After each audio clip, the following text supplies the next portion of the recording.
So I'm joined on the couch now by Johan Söderman from Vattenfall. Johan, tell me a bit about the organisation that you work for and your role in that organisation. Yeah, Vattenfall is a major utility in Europe, and it's originating in Sweden, so it's a fully state-owned operations.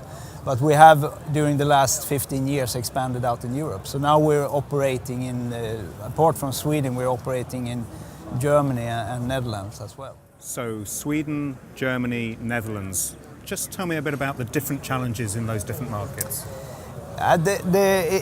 It's very important to understand, if we are speaking about specifically smart grids, as I think we are during this interview, to realize that the needs that we have on the different markets are extremely different, and that also the legacy we have on the different markets are something that's really defining what we need to do on this. Let's start with Sweden then. What are the challenges in terms of smart grid and in terms of that legacy in Sweden? Yeah. And I can say very little then, because Sweden has the fortunate situation that you have a generation portfolio which is essentially consists of hydro and nuclear. And the nuclear is extremely good because the hydro is extremely good because it's very, very easy to regulate. So from that perspective, now when we need to get some new generation capacity into the European network, which would be sun and wind, that means that we have the capacity in the Nordic system to regulate that in a completely different way compared to Germany, for example. So when other parts of Europe are struggling with renewables, it's always been part of, or it's for a very long time, it's been part of what Sweden does. Yeah, definitely. I mean, it's and if you look at from the perspective, it's of carbon dioxide neutrality. Then we have that system. It's completely carbon dioxide free. However, I mean, from a sustainable perspective, you can argue about nuclear, but from a carbon dioxide perspective, it's very good in that. And also the resilience in the system for new non-dispatchable power. It's very good when you have that generation portfolio. So. I'm thinking specifically about the renewable side of the energy sources in Sweden. What special demands does that make on the grid or potentially the smart grid?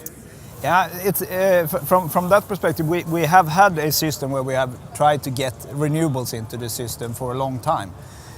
Not in the same way as you have with feed-in tariffs in other parts of Europe, but we have had a certificate system. And the result of that is that you get the most cost-efficient technology into the system. And that has meant that the renewables we have on the Swedish system, that is biofuel.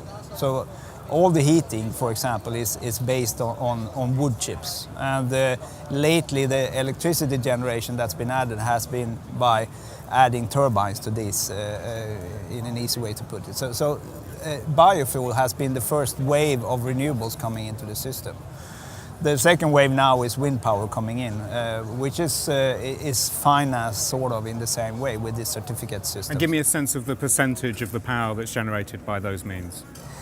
If you look at the total renewable generation in the Swedish system, it's more than 50% because it's hydropower. If you count that off, then it's considerably less, of course. But if you look at the complete energy use, then you have a large share of heating that is handled by biofuels.